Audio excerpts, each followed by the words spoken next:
सभी चिंतनशील बंधुओं को मेरा अभिवादन। मेरे चैनल अमृत विचार में एक बार फिर आप सभी का हार्दिक स्वागत है।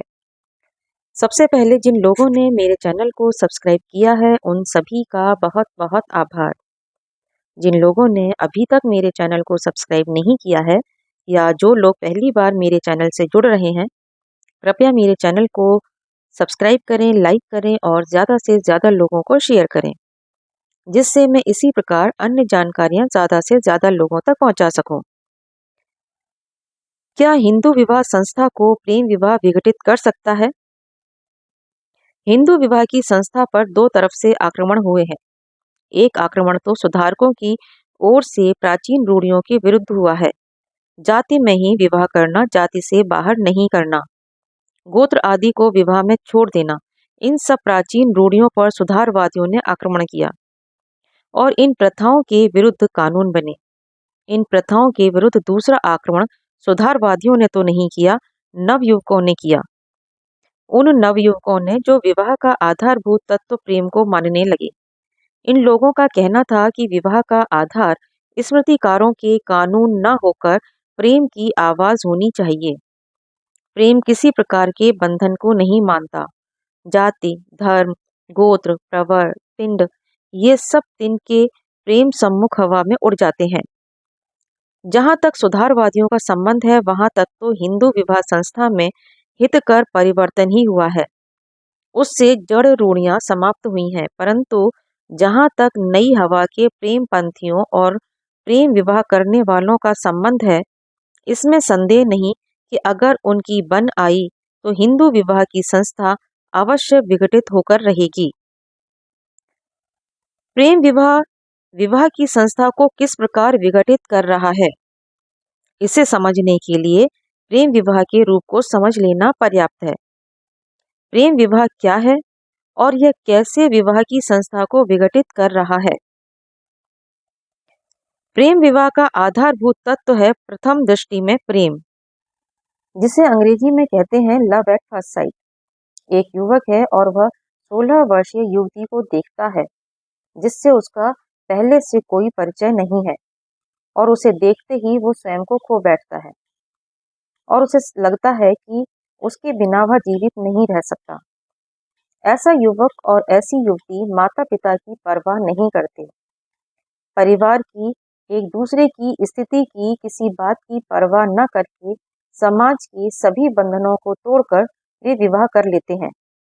विवाह करने के कुछ दिन बाद वे देखने लगते हैं कि जिन आंखों के समुद्र में वे डूबे रहते थे, जिन्हें दैवीय सौंदर्य का अथाह सागर समझते थे, उनमें किसी प्रकार का दैवीयपना नहीं है। उन्हें अनुभव होने लगता है कि जैसे वे एक दूसरे के बिना नहीं रह सकते थे, वैसे ही स्वभाव भेद के कारण वे अब एक दूसरे के साथ नहीं रह सकते। विवाह के प्रति जितना उनका आकर्षण था, उतनी ही विवाह के प्रति उनमें घृणा पैदा हो जाती है। इस प्रकार का प्रेम विवाह की संस्था को विघटित कर सकता है और कर रहा है, क्योंकि हिंदुओं में भी ऐसे प्रेम विवाह होने लगे हैं।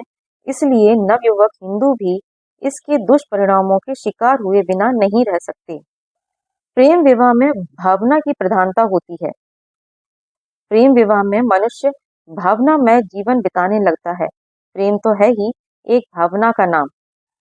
आज के युग में जब सभी काम मशीनों के जरिए होने लगे हैं, समय की बचत हो रही है, मनुष्य के पास काफी समय है। इस समय में हमारे युवक युवती सिनेमा देखते हैं, उपन्यास नाटक पढ़ते हैं, भावनामय जीवन बिताते हैं। खाली समय में भावनामय जीवन बिताने का परिणाम यह होता है कि भावना का बीज और अधिक सींचा जाता है और यह भावना का जीवन प्रबलता धारण करता जाता है। परंतु मनुष्य भावनामय जीवन कब तक बिता सकता है? रहना तो इस वास्तविक जगत में ही है ना। भावना का जीवन एक नशे का जीवन है, बेहोशी का जीवन है। परंतु इस नशे, इस बेहोशी में तो संसार के कारोबार नहीं चल सकते ना।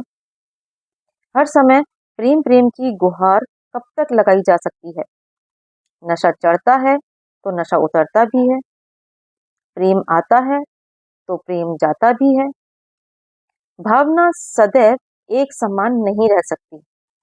भावना का स्वरूप ही यह है कि कभी वह उच्च शिखर पर पहुंचती है तो कभी वह बिल्कुल नीचे आ जाती है। मनुष्य रोता ही रहे ऐसा तो नहीं होता। इसी प्रकार मनुष्य प्रेम में ही पगा रहे ऐसा भी नहीं हो सकता। प्रेम का नशा जब उतर जाता है तब इस नशे में बंधे हुए सपने भी टूट जाते हैं। इन सपनों के टूटने का परिणाम तलाक है, अर्थात विवाह विच्छेद है। हिंदू विवाह व्यवस्था में प्रेम विवाह के कारण जो व्यक्ति प्राचीन रूढ़ियों को तोड़ने लगते हैं वे अपने जीवन में ही कुछ देर बाद अनुभव कर लेते हैं कि इस प्रकार का प्रेम विवाह विवाह की संस्था को ही छिन्न भिन्न कर देता है। प्रेम विवाह तथा दाम्पत्य प्रेम में भेद है। प्रेम विवाह में प्रेम की प्रधानता है और विवाह उसका परिणाम है, जबकि दाम्पत्य प्रेम में विवाह की प्रधानता है और प्रेम उसका परिणाम है। प्रेम विवाह में प्रेम न रहे तो विवाह टूट जाता है। दाम्पत्य विवाह में एक साथ रहने से प्रेम धीरे धीरे बढ़ता है और इसमें विवाह विच्छेद की संभावना कम होती है। प्रेम विवाह भावना पर टिका हुआ है, दाम्पत्य प्रेम जीवन की यथार्थता पर टिका हुआ है।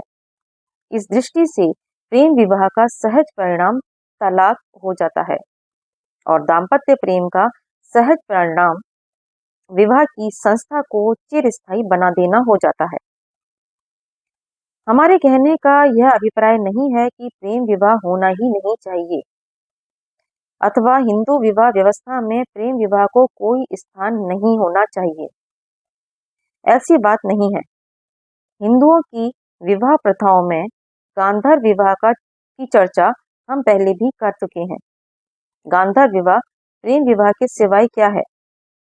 वात्स्यायन मुनि ने अपने ग्रंथ कामशास्त्र में गांधर्व विवाह को विवाह का आदर्श स्वरूप माना है। स्वयंवर विवाह क्या है? स्वयंवर में कन्या को वर चुनने की पूरी स्वतंत्रता थी। लड़के लड़की को एक दूसरे को चुनने की पूरी स्वतंत्रता देनी चाहिए। प्रेम विवाह की यह भावना हिंदू समाज में रूढ़िवादी युग में भी थी, आज भी है। विशेष विवाह कानून आदि अधिनियम इसी दृष्टि से बनाए गए हैं। हमारा कहना यह नहीं है कि विवाह के पहले लड़के और लड़की को एक दूसरे के संपर्क में आने देने से, एक दूसरे को जानने का अवसर देने से हिंदू विवाह की संस्था विघटित हो जाएगी। यह सब कुछ तो आज के युग में आवश्यक है और हिंदू विवाह व्यवस्था में इसका विधान है।